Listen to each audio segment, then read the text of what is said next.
नमस्कार, स्वागत है आपका हमारे चैनल में। मैं हूं आपके साथ शिखा कौशिक। चलते हैं हमारी कुछ खास रिपोर्ट की तरफ। भ्रष्टाचार पर चलाई जो खबरों पर मीडिया को मानसिक ट्रोल करना कोई नई बात नहीं है। ऐसी स्थिति में कहीं ना कहीं प्रशासनिक हीला हवाली जरूर शामिल रहती है, जो खबरों के माध्यम को संज्ञान में नहीं लेते और कार्रवाई नहीं होती। फतेहपुर खागा तहसील ब्लॉक एराया के अंतर्गत ग्राम पंचायत माझखोर के ग्राम प्रधान संगीता साहू पर यह आरोप लगाते हुए गाँव के लोगों ने बताया कि ग्राम विकास के लिए आए पैसे को ग्राम प्रधान द्वारा कार्य योजना का लाखों रुपया निकाल लिया गया है, लेकिन ग्राम पंचायत में कोई भी विकास कार्य नहीं किया गया है। गांव के ही ओम नारायण सिंह ने बताया कि मैंने आरटीआई के माध्यम से गांव की कई समस्याओं पर जानकारी मांगी, लेकिन अभी तक कोई जानकारी नहीं मिल पाई है। ओम नारायण ने यह भी बताया कि गांव में कंप्यूटर भवन बनाया गया है, जो बिना नींव के बनाया गया है, जो केवल पिलर के सहारे पूरी बिल्डिंग खड़ी है। यह कैसे मजबूत हो सकता है? 1 चक्रोड़ की पुराई जेसीबी मशीन से कराई गई है। पंचायत भवन व आंगनबाड़ी की बाउंड्री अब तक नहीं बनी है। सोलर लाइट की मरम्मत जो कार्य योजना में प्रदर्शित है, जबकि सोलर लाइट का काम अभी तक नहीं हुआ है। तालाब का सुंदरीकरण कागजों में दिखाया जाता है, जबकि तालाब में कुछ भी काम नहीं करवाया गया। ओम नारायण ने यहाँ तक कि आरटीआई मांगने पर ग्राम प्रधान प्रतिनिधि शिव बाबू साहू ने मुझे मारने की धमकी भी दे दी। वहीं खागा निवासी शिव बाबू साहू और किसी अन्य सलाहकार से भ्रष्टाचार पर अजरा न्यूज द्वारा चलाई खबर को लेकर पत्रकार को ट्रोल करते हुए अजरा न्यूज की आरएनआई मांगी गई। भ्रमित करने हेतु शिव बाबू साहू अपने आप को प्रधान बताते हुए फोन पर संजय पटेल से आरएनआई मांग लिया। हालांकि जैसे ही आरएनआई की बात आई तो मैंने अपने संपादक को इस बात से अवगत करा दिया। हालांकि संपादक जिन्हें बताया कि जिसे जरूरत हो वह सूचना कार्यालय से प्राप्त कर सकते हैं, लेकिन मेरे रिपोर्ट को कवरेज करने पर दखलंदाजी ना करें, अच्छा होगा। पत्रकार समाज में एक आईना का काम करता है और करेगा, उसे धूमिल करने की कोशिश ना की जाए। और अब ये सवाल उठता है कि उच्च अधिकारियों को माझखोर के विकास कार्य से अवगत करा दिया गया है। अधिकारियों ने जांच कर कार्रवाई करने का आश्वासन दिया है। आइए सुने क्या कहा खागा उप जिलाधिकारी मनीष कुमार ने। पूरा जेसीबी से काम हुआ है, पूरी यहाँ पुरवाई जेसीबी से करवाया है। ये जो चक्रोड है इसकी पुराई हाँ जेसीबी से प्रधान करवाया है। अच्छा हाँ, ये जो वर्तमान समय में प्रधान है संगीता देवी। अच्छा हाँ, क्योंकि मनरेगा के कार्य में मतलब पैसे निकल गए हैं, कार्य नहीं हुआ। जी, जिसकी मुख्य शिकायत की गई है।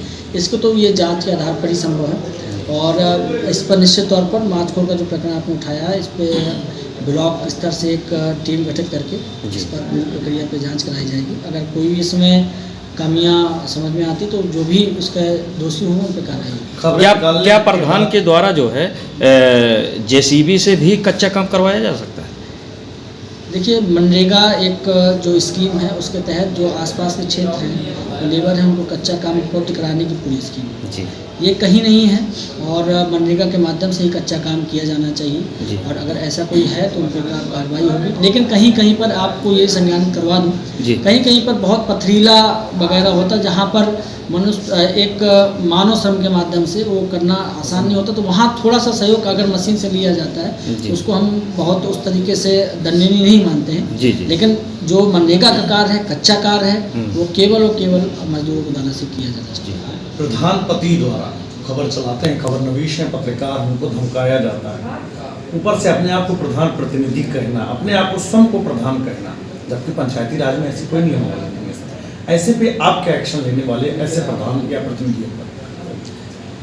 देखिए, सरकार की पंचायती राज जब व्यवस्था आई तो पंचायती राज व्यवस्था में अलग से आरक्षण दिया गया महिलाओं को, ताकि वो भी हम जो भी राजनीतिक व्यवस्था है गांव की उस पर वो प्रतिभाग कर सकें। उसी क्रम में आप देखे होंगे लगातार जो महिलाएं प्रधान बनी हैं और ज़्यादातर देखा जैसा जाता है कि प्रधान प्रतिनिधि के रूप में काम करते हैं। लेकिन अब आप बदलाव लगातार देख रहे होंगे, क्षेत्रों में कई महिलाएं आई हैं जो प्रधान है, वो प्रधान तरह कार्य कर रहे हैं और यहाँ पर अगर इस तरीके की कोई बात आती है तो उसको संज्ञान में लिया जाता है। लेकिन जब भी सामने कोई बात आती है, कोई कार्य हो रहा होता है, कोई मीटिंग्स होती हैं या कोई किसी प्रकार का एजेंडा पास हो रहा होता है गाँव सभा में, उस पर महिलाएँ प्रतिभाग कर रही हैं और निश्चित तौर पर जो ये आरक्षण का महिलाओं को विशेषकर जो हमने आगे रखने का प्रयास किया है, इसमें हम लोग सफल हैं और उम्मीद है कि भारत की तस्वीर और अपने प्रदेश की तस्वीर इसमें आगे और भी तेज़ी से सुधरेगी और तेज़ी से महिलाएं आगे आ रही हैं, अपने कर्तव्यों को जान रही हैं, अपने